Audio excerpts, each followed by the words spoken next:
Hello, beautiful humans. Welcome to Think Out Loud with me. I'm Natalie Peterson, casting in from my little neck of the woods in northern Colorado to you in yours, wherever and whenever that might be. This digital adventure is an effort to turn years of internal chatter, wondering, silent suffering, and physical and mental close calls into enlightening and empowering conversations with others. Given how many choices you have to spend your time, I am honored that you're listening in. What comes around goes around. You reap what you sow. Well, he had that coming. You get what you give. That's karma. Do you believe in karma? Have you experienced karma? How do you define karma? I have a teacher from whom I'm currently learning, and the topic of a gathering last evening was karma. It was interesting to see who in the room believes in karma. I raised my hand. Claims to have experienced karma, raised my hand again, and how they define this oft-used concept. As I said, I personally believe in karma. I've recognized when karma has been in play in my life, but honestly, I hadn't really dug into why or what I consider it to be. In fact, for the most part, I've been among the many who think of it in terms of a system of universal reward and punishment, especially punishment, like in the I hope karma bites you in the ass kind of slap you might give somebody, sling it somebody's way after they pissed you off, right? But karma is a Sanskrit word that actually translates to action. In its purest form, it has nothing to do with punishment or reward for bad or good deeds.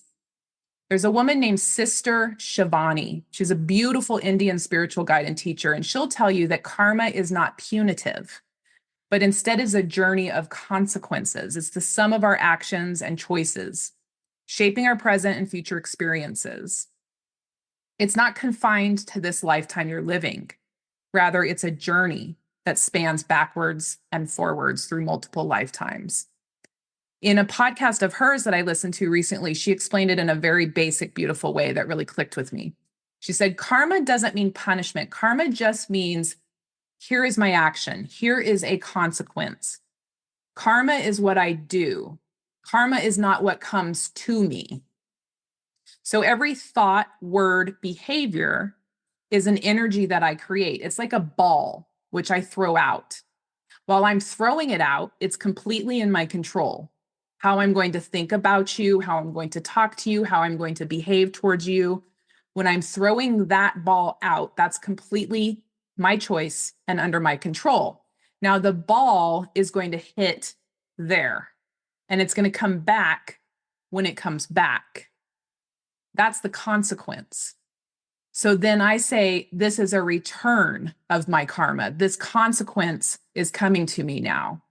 The consequence will come in terms of situations and people's behavior in return. How I respond to it now is my present karma. So last evening's discussion, my teacher, she described karma as a mirror.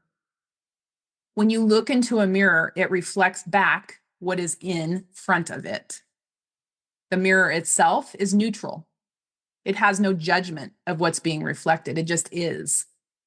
It is a natural law, karma. No one person or being or force is controlling that reflection. We create what we see, we get what we give, what we focus on, what we insist on, what we look for, what we dwell on, what we resist, reflects back to us. There was a time when I would look in the mirror and be disgusted with what I saw, if I'm being totally honest. In hindsight, everywhere I looked, I saw my shortcomings and shame reflected back to me. I used gratitude as a punishment. You should be grateful. You are so blessed. What is your problem that you can't appreciate the beauty around you and the treasures of your life? But I wasn't looking for treasures or blessings or beauty. I was looking for all the reasons why I sucked. And everywhere my eyes fell, I found proof. This deeply embedded programming spit back out at me the shit I was putting in. As far as I was concerned, life was happening to me, not for me. And I was purely addicted to the suffering and the storyline. My guest today has nodded and smiled and has watched as I've delivered this monologue. She gets it. She gets me. And she gets those of us who struggle with mindset, who are tired, so tired of the slog. feet stuck in wet cement as we just try to do the day. I'd like you to meet Keri Lynn. Keri Lynn is the Wealth Alchemist. She is the author of 4 books, including the bestseller, The New Wealth, Magnetize Abundance, Hold Your Wealth, and Leave a Legacy. She also has a top 5% ranked and top charting podcast called The Wealth Alchemist. And she just launched another podcast called Redefining Normal that I highly suggest piping into. She's a sought-after international wealth speaker and transformation specialist who guides high-achieving men and women towards financial sovereignty and soul-aligned living. Growing up in the wealthy 1% of the world, she went from licking envelopes as a child for philanthropic events to casting that aside for love and travel. She moved to Australia for 15 years to create her life by design and build her aligned, leveraged financial sovereignty. She has created 6 figures in 1 year while only working, wait for it, 4.5 hours a month in face-to-face client time. With almost 2 decades of pioneering spiritual and practical wealth wisdom, including crypto education, her mission and passion is to help shift the consciousness of the planet to bring even more peace, prosperity, and pleasure to the world. She speaks to healing generational conditioning and how that plays out in relationships, physical and mental health, and personal finances. She helps her clients break through their invisible glass ceilings to create their dreams. Keri is an American Aussie, single boy mom of 2, living in Colorado. She loves dancing and good quality chocolate. She has spoken on stages in front of thousands, including the International Beauty Expo, Miami Crypto Experience, and Podfest. And today she's on my stage with me, thinking out loud with me. Keri, say hi to folks listening in. I'm really excited to have you here today. Thank you so much, Natalie. I am so grateful to be here today. And also, I love your monologue already. I was like, oh, I was nodding my head, people. Right? Yeah, this karma. And funny, as the universe plays, I all day, like since it's been on my mind, ironically, here comes karma. Like it's dotting in different forms and different conversations throughout the entire day. So having started it, writing that piece and thinking about being with you here today, the universe has tapped me and said, yeah, that's the right topic to go for. So money. Let's start there. It stresses people the fuck out. I'll be perfectly honest. It is has been a major source of anxiety and shame for me. It breaks up marriages, families. It buries people in bankruptcies. Too much of it causes people to lose sight of values and inflates egos and inflates addictions. To some, frankly, it's the root of all evil, but not so for you, right? Well, money. I mean, like that's such an opening. I'm so curious as to where you want to go with it, but it's true. It can be such a problem for most people. And it doesn't matter what I have found. It doesn't matter what background you come from, whether it doesn't matter where your background is. There is something that is going to be triggered inside of you around your money story that will show up no matter what in your life. And there is, like one of my things I say, right? You said it, like marriages, it's like one of the hardest things about marriage is the finances, right? Getting on the same page, aligning your values, making sure that oftentimes one might be a spender, one might be a saver, right? Like there's so many different battles. And when you have that fight in a marriage, it then affects intimacy. It's one of the things I talk about often is that when people come and work with me as a client, they come for money, but inevitably intimacy comes out. And all of a sudden, by the time they're finished working with me, they have a better sex life, more sensuality. If they're not with a partner, they may even call in partners or open up to new partners coming into their lives. And it doesn't surprise me that it goes hand in hand, right? Because if we're so stressed about one thing, which is the money, then we're not giving ourselves the ability to be open and in alignment for the relationship and the people that we have in our lives. And so I don't think money is the root of all evil. I do think that money does create disharmony in a lot of people's lives. And when you start to, I look at money as a relationship. Actually, we can go here, right? And when you start to build a relationship with money, you start to have a knowing of how you play with money, then you can start to make changes. And a lot of people don't even realize that this exists. They don't even think about it. They just think money's a problem, and then they just leave it over there and they get frustrated, and they usually put it into a box or they bury it. They don't want to pay attention to it. They stick their head in the sand, and so it never gets better, right? But if we look at it as a relationship, it's like it's one of my things I ask people, right? If you were married to you, if you were in a relationship with money, how is money feeling right now in your life? Right? Is it feeling like it's deserted and abandoned and not taken care of and not nurtured and not loved? Or is it felt like, that it's like the best thing since sliced bread? Is it, what is it? Do you even have you even got an awareness of it? And I think when that's where we start, right? Is to just look at it like this is a relationship and how am I treating it? And then from there, we can start to uncover the mental blocks, energetic blocks, the spiritual blocks, the different pieces of it that allow us to unlock and unravel the problems that we're having. Because once you have awareness, you can do something differently. Mm-hmm. Mm-hmm. So back to the concept of money and intimacy, it would seem to me what popped into my mind at that point is that there is an identity that we have of ourselves. And whether we are aware of it or not, money helps shape that identity, how I feel confidence in myself. Mm. If I suck with money, or if I am a big spender, or I don't know how to manage, or there's an identity with that I feel like has more weight than people really give it credit for. And then my brain goes to where that identity came from, and that's generational. Totally. So I didn't have, holy hell, like the relationship that I learned, how I learned about money was not in a healthy way. And so my identity around money was never formed proactively. It was never formed with thought. It was formed in reaction to and by other people's relationship with money. Totally. Totally. Right. So it's like, I mean, if we take it this, right? It's like if, again, even with relationship, right? You're in a marriage. We both bring our childhood baggage into marriage or a relationship, a long-term experience, right? Whatever it is, even a short-term experience, right?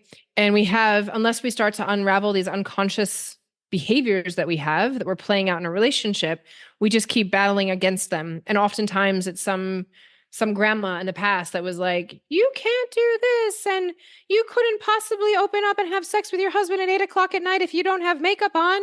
Whatever the stupid shit, right? Like my mom one day said to me something about it. She's like, of course I sleep with makeup on because I have to look good in the morning. I'm like, what the hell is that? Like, what? I don't even understand, right? And so that's some behavior that is a ridiculous behavior that we've been told from generations back that it has to be this way. And so we do that without actually thinking about it. I mean, that's what makes it unconscious.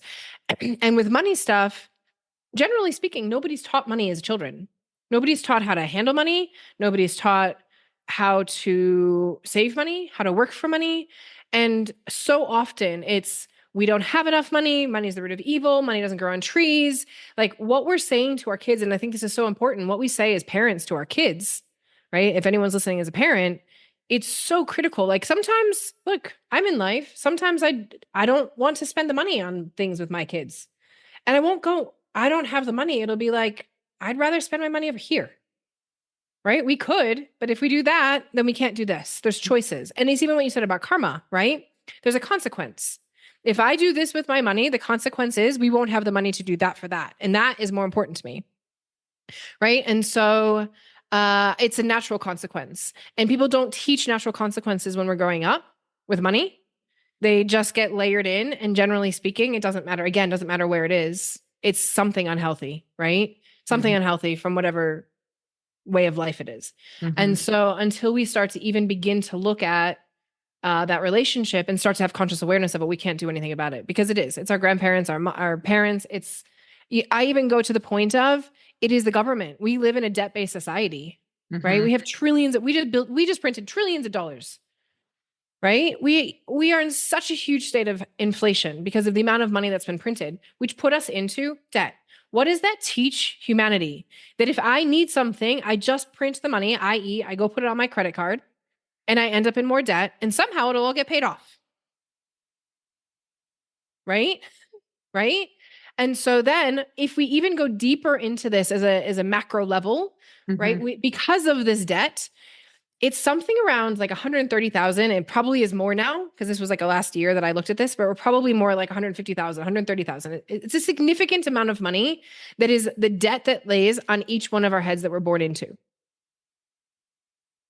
Per person in America with the debt that we hold in this Mhm. country, right? And so it's like, even though we are not theoretically responsible for that, Mhm. right? I don't have to go and pay the government to pay back the debt.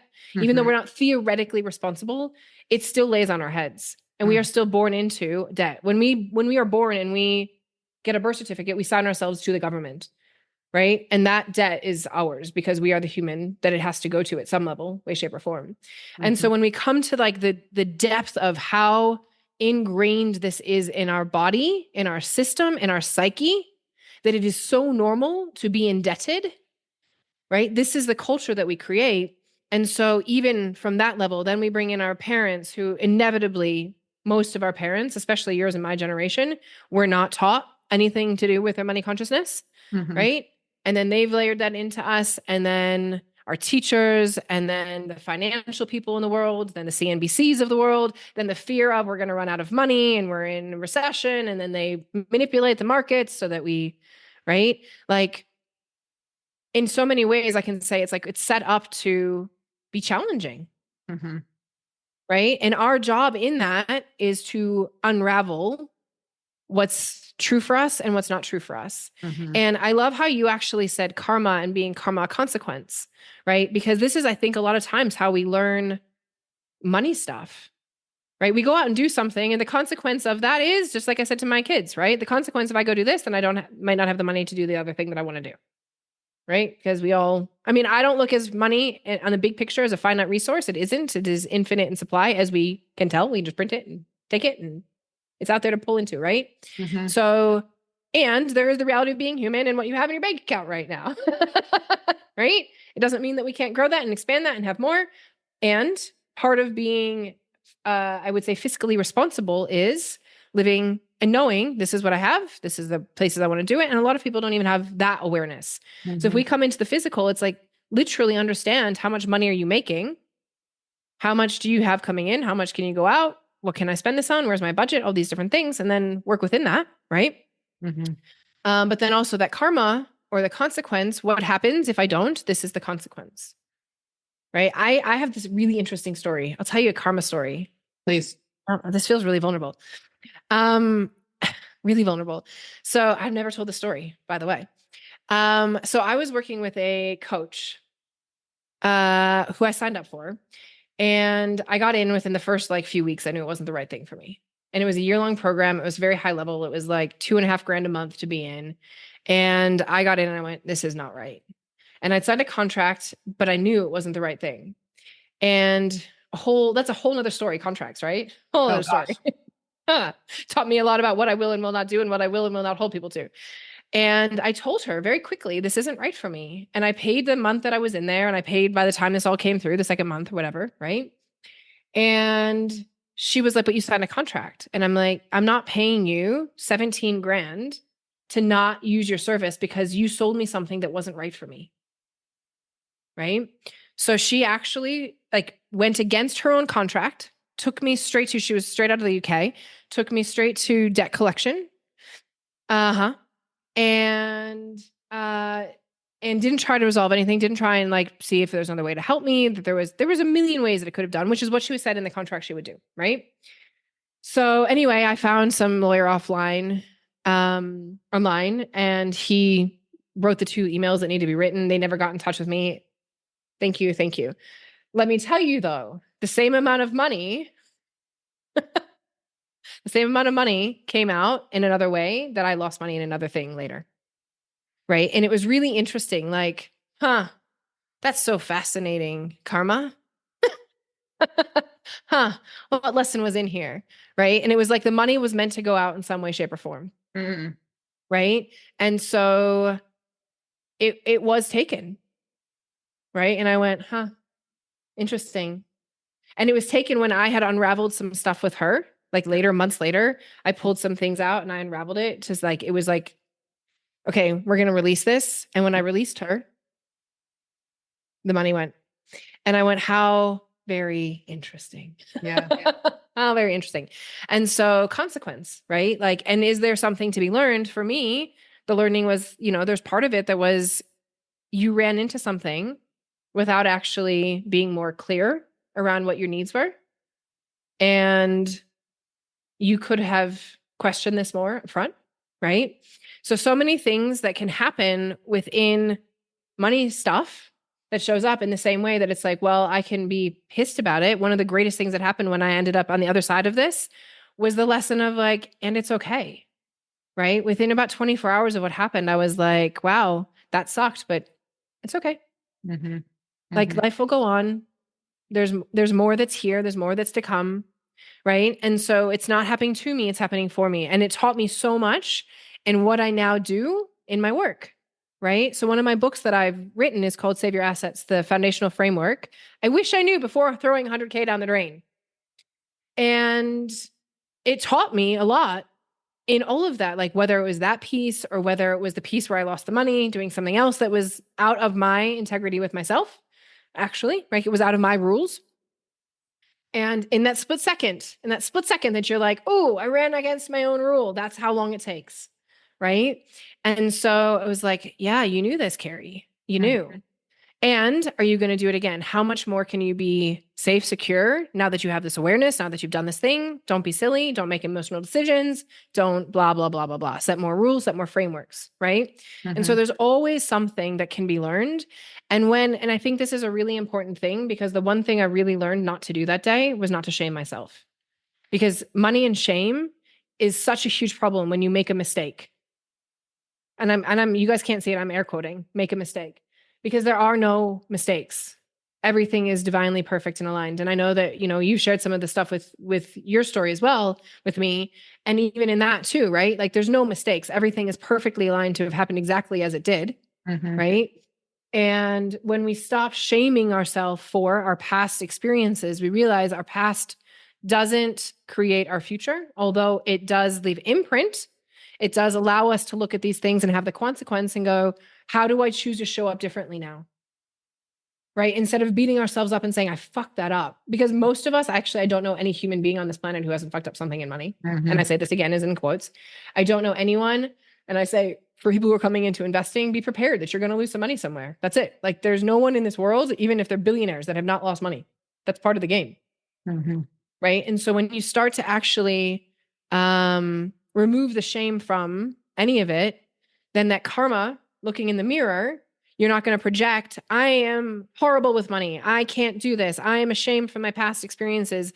I suck. I'm not worthy of money. I'm not, whatever the projections that are going on. Money sucks. I can't handle it. So it's not going to come to me. I blah, blah, blah, blah. Right? When we project that into the mirror, that's what we get back. Right? That karma piece. That's what you said, right?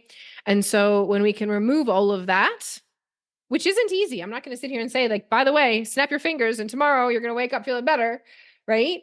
It's an ongoing journey. And before we even got on record, I said to Natalie, am I right? Like the reason that we're in this and the money stuff is because I had my own to learn, right? It's an ongoing experience and it's never ending. Right. And I think you said this in the episode that I listened to, right? That it's like, there's always more. We don't just like grow up one day, waking up and be like, oh, we're awake. Now we're done. I made it. We made it. This is so pretty. This right? is not what I expected. Right. So I've worked with people who have, $50,000 a year all the way up to multi seven figures. And the multi seven figure people, I mean, it's no different. They still have their own shit too. And another level, another devil. Mm-hmm. Right. And oftentimes it's like, didn't I deal with this already? Yup. But here you go again. You're going to bump it again because you're going into another level. Mm-hmm. Right. It just clicked for me that around the concept of money as a part of your identity, that the way that you your relationship with money, what that looks like is a reflection of your self-worth, of your relationship with yourself. Mm-hmm. That that in being, so if I take money and set it aside, that the concept of how I set boundaries, how I make decisions, how decisive or indecisive I am, if I have, you brought up the concept of contracts.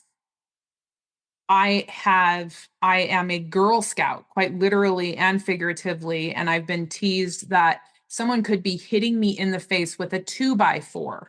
I signed a contract. I will not be the one to back off of it. This is my reputation is on the line. It's legally binding. It's this, that, no. For those of you who can't see, I'm slapping myself in the face with a 2x4. You can walk away from contracts that are not serving you. They are human made, and though they are binding according to someone, they are not so binding that you should give up your life and your health and your, whether it's physical or mental. No, walk the fuck away, right?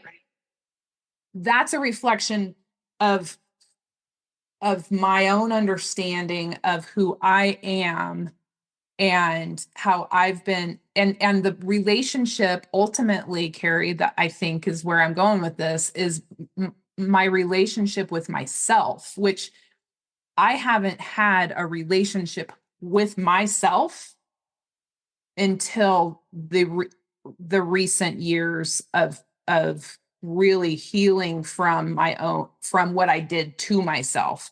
I'm here now in such a more conscious, balanced, aligned way with you. I was there, not to say that I wasn't engaged in life, for the last 49 years, but not necessarily on the terms that I designed and that I consciously put into place. And I think that's for me where the money part comes in, as either something I'm authoring, or I'm just taking other people's word for it, or this is all I know.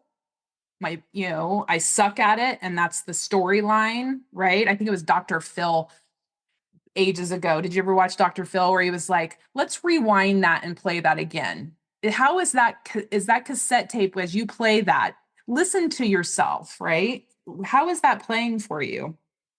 And so I suppose all of this is to say that the awakening, I think, that is happening, that has been happening, but I think even more and more so now, around these human designed agreements around money, and the reality that money, I think it comes from, currency, the concept of it being current, right? A current, that it's energy, it's paper, for fuck's sake. Somebody prints the numbers on the piece of paper were made up by somebody freaking ages ago. And look at the value that you place on this shit. This does not determine me. Nope. Right? Yeah. I like all day. So the lived experience that you bring to the table is very refreshing, and I totally appreciate your perspective. Totally. I think the role that you have slotted into in this massive world is is pretty dead on. It's Thank aligning you. your magic. Yeah. I'd love to, with that being there kind of dangling, I would love to shift slightly and learn a little bit more about your background. You've lived on other side of the world. Like, tell me about young Keri. Tell me about little Keri. Tell me about some of the Keris you've been throughout your life that have brought you to this point, and like this, give us a taste of the making of Keri. Mm. So it's an interesting question. I don't really tell this part of my story very often. Um, so in the bio, it says that I grew up licking envelopes in the philanthropic world, right? And so ultimately, I did. I was blessed growing up, and I was at balls and gala events and philanthropic, gala events and all these different things. And um, when I think of my money story, I'll put it in context of my money story to help why I'm here doing what I do. Yeah. I watched the women in my world, my mother and my aunt and my grandmother. My mom had small businesses from home. She did catering, and she would do appetizers and desserts and bring them to people's parties. But I will say the thing that she did best, and the thing that my aunt did best and my grandmother did best, was be philanthropic. My grandmother didn't have to work a day, right? She was the first president of the JCC, of the Jewish Community Center in Chicago. She was the first female president. They have walls named after them and camps named after them. And when I look at what they did for the world, they raised millions of dollars. And my grandfather, when asked, would say, I asked my mom, I was like, because he didn't like to actually have his name in places. It wasn't actually that important to him on a mental level. So I asked my mom, why did he do it? And she said, because he knew if he did, then other people would as well. They would feel they needed to as well. They would step into giving more and giving more. So I lived in this world where there was a lot of giving, a lot of philanthropic work, and a lot of giving of high value without getting paid for it. So I spent a lot of years giving and giving and giving and not getting paid for it. Right? And it took me a really long time to figure out, why am I so good at what I do and so amazing at what I do, but why am I so afraid to make money from it? Or why am I not charging for it? Or why am I whatever, right? Mm-hmm. And so for me, that's how I started to. So I ended up moving to Australia when I was 23. I was doing my integrated body therapies and massage therapy. So I went into natural health, and I started to get into energy work, Reiki, all that kind of stuff 20 odd years ago. And it grew ever since. I've been more into the space. I met my ex-husband. I ended up doing a training in neurolinguistic programming, which is reworking the mind, and hypnosis. So really deep work to actually help shift the mental space. But the mental space is only so much, right? It's only one piece of, I will say we have multiple bodies, and it's only one piece. And so I kept going into the energetics, into the physical. So I did feng shui, colors, numerology. I've done transpersonal work in creative expression and leadership, shamanic work. I've done quantum healing. I've done emotional healing, emotional clearing work. And because I look at this as a holistic piece, right? And I started to get into it because I was like, what is wrong with me? Why is it that I'm so abundant in so many places and yet struggle? And where's my shit around money? And when I went into all these money programs, a lot of them come from a place of where the majority of the population is, which is a very fair place to teach, right? Which is that money is the root of all evil. You've talked it, right? Money is the root of all evil. The money is bad. The more money I make, you watch people, and you said it, like, they're not aligned in value, right? And so then we see people who make money who are assholes. And so then people make this assumption that if you have money, you're an asshole, right? But there's also assholes that live on the street.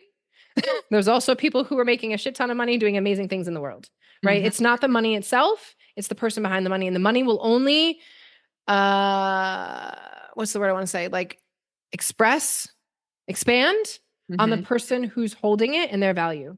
Mm-hmm. And so when I went into those programs, I was like, this doesn't help me. This is not my problem. And so that's when I started to really dive deeper into, and I started to look at what happens when people receive a lot of money, whether it's through inheritance, whether it's through an insurance claim, whether it's through divorce, whether it's because as entrepreneurs, all of a sudden you start going from a few $1,000s a month to $10,000 a month to $20,000 a month to $50,000 a month. And inevitably, I was just talking to someone this week, who brings in $1.2 million a year.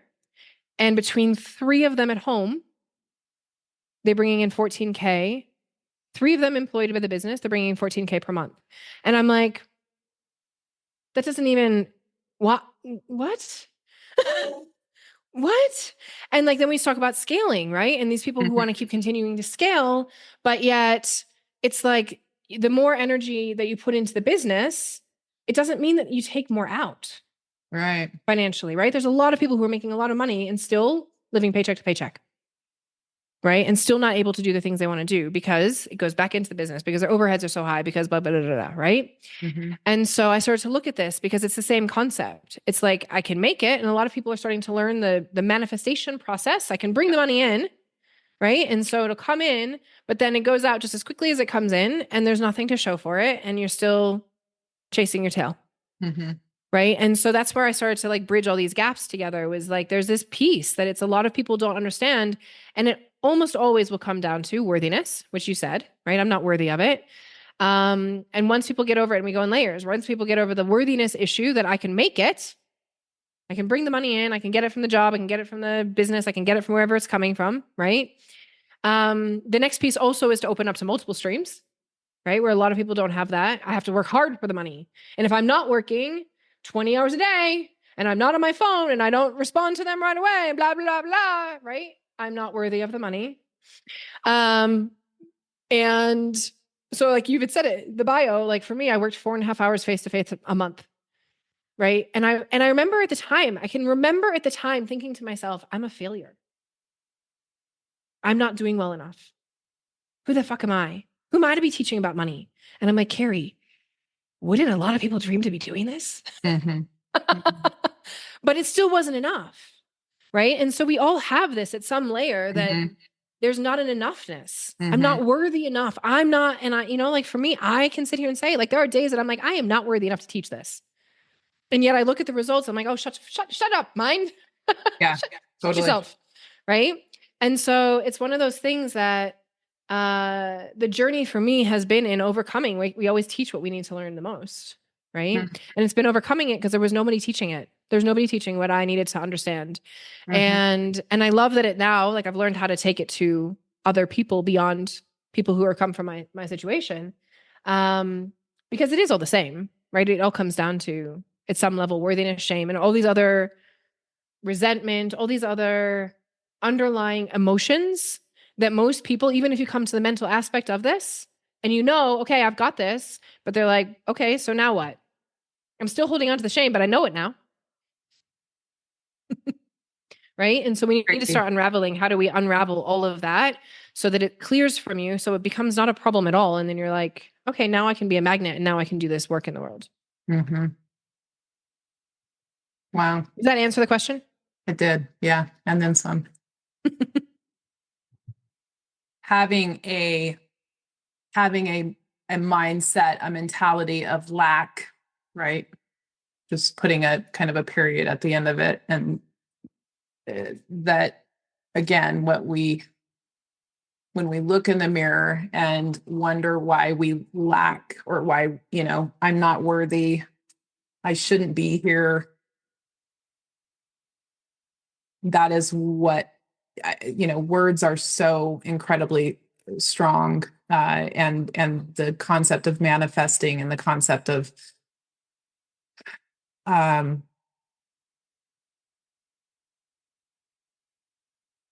being everywhere we go, there we are, I guess, is where I'm going with this, right? Yeah. And that's the karma piece too, right? If you look at back to this piece at the beginning, everywhere we go, there we are. It's karma.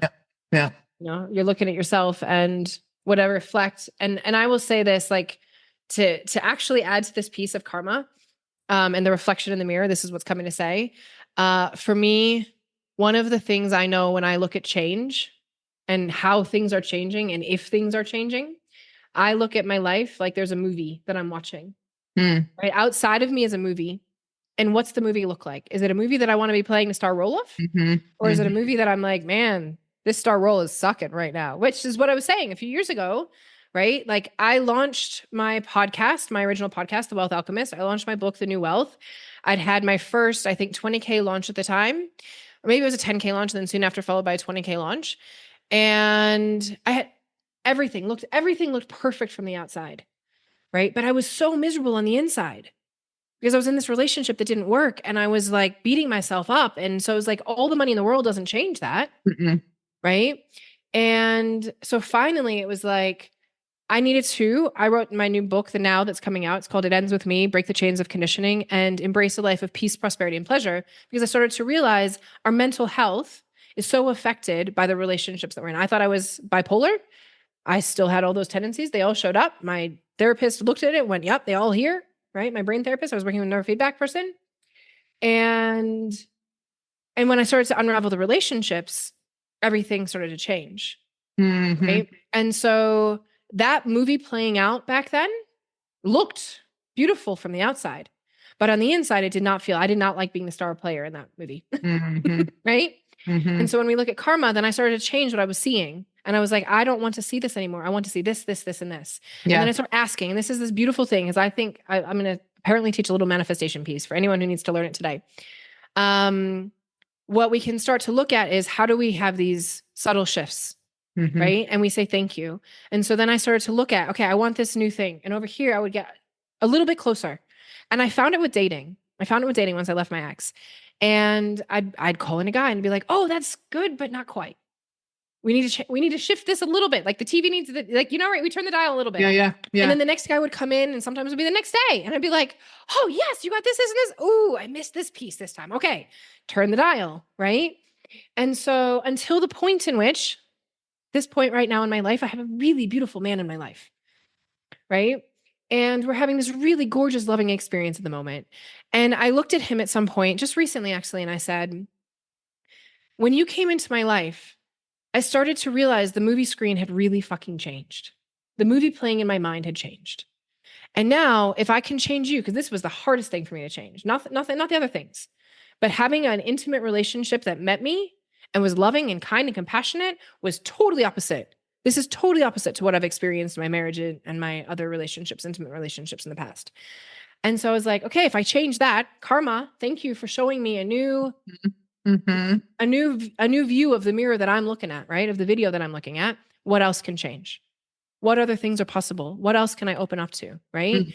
And so I think it's another way that we can kind of look at karma that makes it really logical, because sometimes when we get so far out there, it's really hard to place this, but like quite literally put yourself karmically into the video, into the movie. And if this isn't the movie that you want to be living the star role of, then start to ask yourself, what is it that I want to change? And start asking. And this is the other piece that a lot of people miss in manifestation, strangely, is to actually ask for what you want. Right? Okay, God, thank you. You gave me this. Thank you. Have gratitude and appreciation. Thank you. I've received this. And it's not quite right. I didn't dial it in enough. Right? So karma gave me exactly what I asked for. God gave me exactly what I asked for, but it wasn't quite what I wanted. I thought it was. Right? And this can happen with our money too. Right? We think that we're asking for what we want, and then it comes and you're like, actually, that wasn't enough. And I often say to people, you do not reach high enough. You do not stretch high enough, right? Because a lot of people go, I just need this, and this is my bare bone minimum. But really, that's not what your heart's and your soul's desire is. Your heart's and your soul's desire is to actually be looked after, right? And then you minimize what you're allowing yourself to receive and have by saying, I'm not even going to ask for it.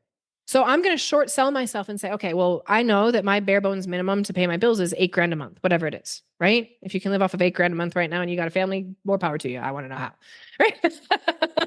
Right? So my bare minimum is $8,000 a month, but then you bring in $8,000 a month and that's it.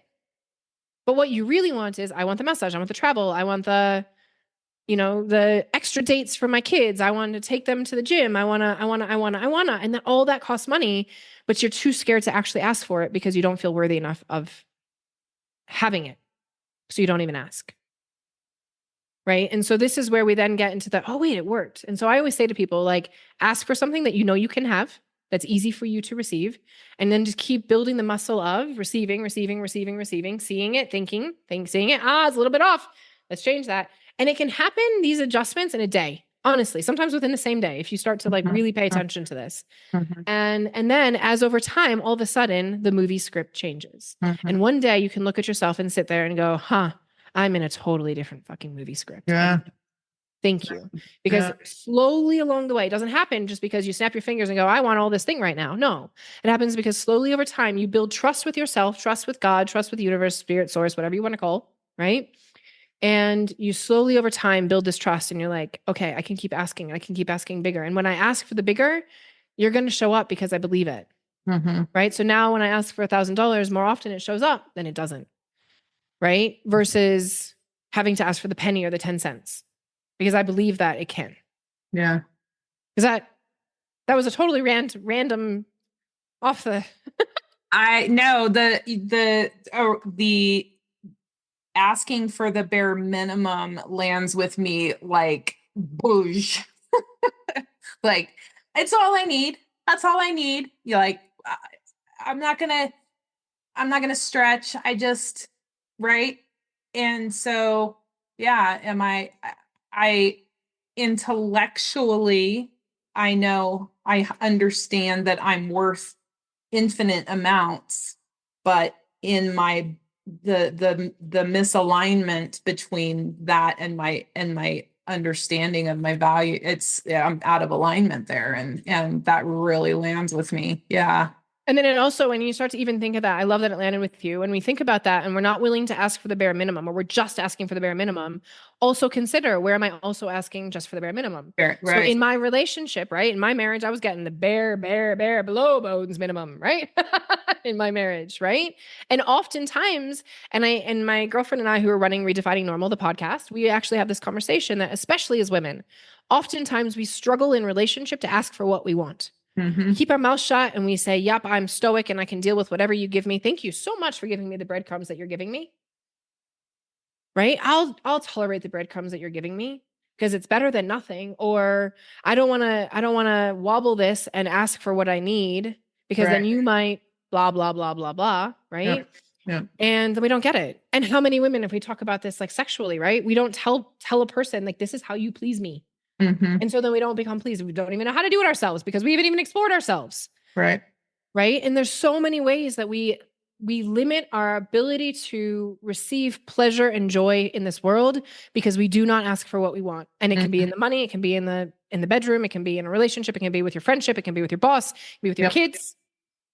Everywhere. Yeah. The wealth, that which takes wealth, the concept of wealth, to a whole nother level, I think, right? Yeah, because wealth isn't just about money. Right. It's about everything. It's like, how do we really expand into all that we desire? And for me, one of the most important pieces of it is, again, if I come back to money doesn't buy happiness, it has a lot that it can buy that will bring you happiness if you are in that space of your own alignment for yourself. Right.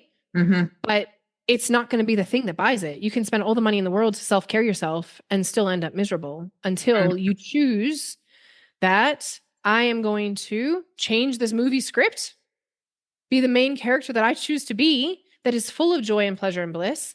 And then what in your life is no longer serving you, that doesn't bring you that, and being willing to let go of it. Until then, no amount of money is going to buy your way out of happiness. And also no amount of wishing, praying, and hoping will bring you, I don't know if I want to say this, but it feels to say that it won't, like, all the wishing, hoping, and praying won't bring you all the money if you're out of integrity with yourself. And I say that carefully because there's a lot of really rich assholes on the planet who are out of integrity, but they're okay with it. Otherwise, they wouldn't be doing it, right? At some level. Pay it away. Karma. Yeah. Karma will take it away, right? How many billionaires have lost everything? How many multimillionaires have lost everything because they did it out of integrity? Yeah. So Keri Lynn, the Wealth Alchemist, on a mission to shift the wealth consciousness of the planet.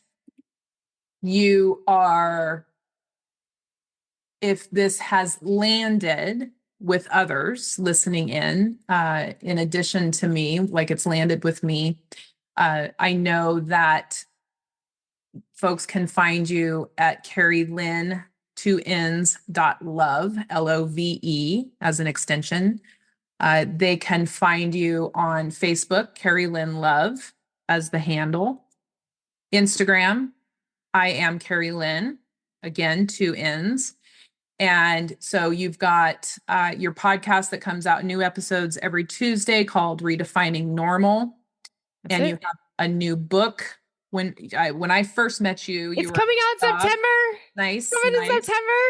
awesome. So I'm going to keep people posted on that.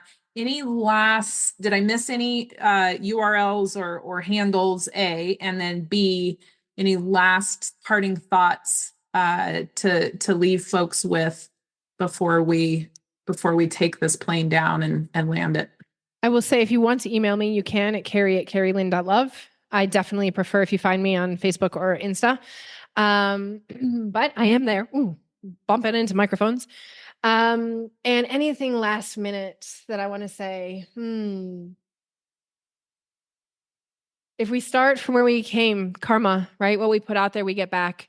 And I think when we look at money, actually, the reason that I'm so passionate about it is because the more of us that are heart-centered, beautiful human beings with money, the more that we put, you've said it, that we have energy. Money is energy, right? So the more that we touch this money and we put this energy that we have into the money versus this debt, fear-based society that we've lived in, where from top down, that is what we are receiving through the consciousness and the energy of the money, the better this planet gets.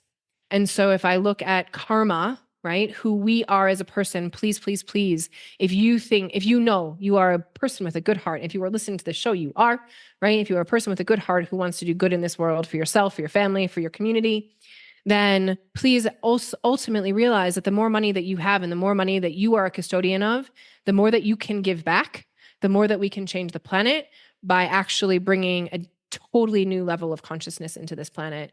And I think it's our responsibility as heart-centered people to make more money, to be the ones who go out and spend it, move it, and start to shift the way that people think about it. Because I do believe that when you said energy, money is the thing that moves the most in this planet. Mm-hmm. Right? You said dollar bills, but the reality is it's mostly digital. It's a bunch of numbers on a screen, right? Mm-hmm. Mm-hmm. And it moves the fastest, and that is the energy that goes all day long, every single day, right? Mm-hmm. And so if we can shift the way that we bring energy into money, this whole planet will be a totally different experience. And I watched a movie called, I always forget the name of it. I can remember the name, and I should. But it was this movie from a CIA agent who was talking about aliens. And in the movie, he says that it takes 1% of this planet to change the consciousness. And I looked at that and I'm like, you guys, that's like a few 100 million people, realistically, right? And I'm like, that's not a lot in the scheme of the planet. 1% of this planet. We need 1% of this planet to totally shift the way that we think about and do money. And the whole world becomes a totally different place. And think about the regeneration, think about the love. And like, to me, the more that we have love that spreads into money, the more that we are spreading love around the world. Right. And so then it's like, and then if I take it to the next level, I believe that if we all took self-responsibility for ourselves and we were all in this space of love, then we wouldn't have fighting. We wouldn't have war. Because if I'm taking responsibility and you're taking responsibility, then we're not going to blame each other. We're going to be in full alignment with ourselves. And we come to love, then there isn't fighting and there isn't war happening. And there isn't having this crazy ass death, what's going on in this world right now. Right. Yeah. Yeah. And so I think it's truly our responsibility to make the changes that we need to make to be able to be beautiful custodians of money, regardless of what's happened in your past. You are an amazing human being, right? And you have every right to tap into the trillions of dollars that I look at as like circulating above your head all the time, every day as energy, and bring this in and allow yourself to dream those bigger dreams and step into them and watch that movie screen change every single day that you ask it to change. Watch it, think it, see it constantly shift, shift, shift, shift, shift. And one day you'll be standing there and it doesn't actually take that long in the scheme of life, right? 2 years ago, I was in this miserable marriage and he was here. living in this house with me. Right. And now I'm like, I can't even believe the movie that's playing out in my mind because it is so much better. It's beautiful. You're beautiful. Thank you. You are beautiful. You. The energy is beautiful, and amen and hallelujah and all kinds of stuff in between, because yeah, I mean, if it is energy and we give, like, even just thinking, like, if I give it and I'm like, giving it. Oh, that's a really fun charged dollar bill. You're back to the, Right. or you're hitting submit on your payment, and it's with fear and anxiety. I mean, all of it is the energy putting The energy mirror. and that karma, right? Yes, so if you think about that, right, the energy that you put out is what you get back. Absolutely. Right. So start to, like, one of the things, the mantras you can say in payments, everything that I get out, I put out, I get back tenfold. Mm-hmm. Right. So it's a far more empowering thing to say to yourself that I'm never going to get this back again. Here it goes again. Where's it going to come back to me tenfold? Absolutely. And then become curious. Where is it going to come back to me tenfold? Thank you, karma. Thank you for bringing it back and showing me. Yes. Yes. And showing me how easy, like, allow it to be easy. Show me how easy it can be to receive money. Show me how many ways it can show up for me. Like, I have multiple ways right now that people are talking to me about bringing in money. And I'm like, people look at me all the time and I'm like, they're like, Keri, I'm like, because if you open to the possibility that there are multiple ways for you to make money at any single given point in time, they will show up for you. Yep. I love it. I love it. Thank you. You're welcome.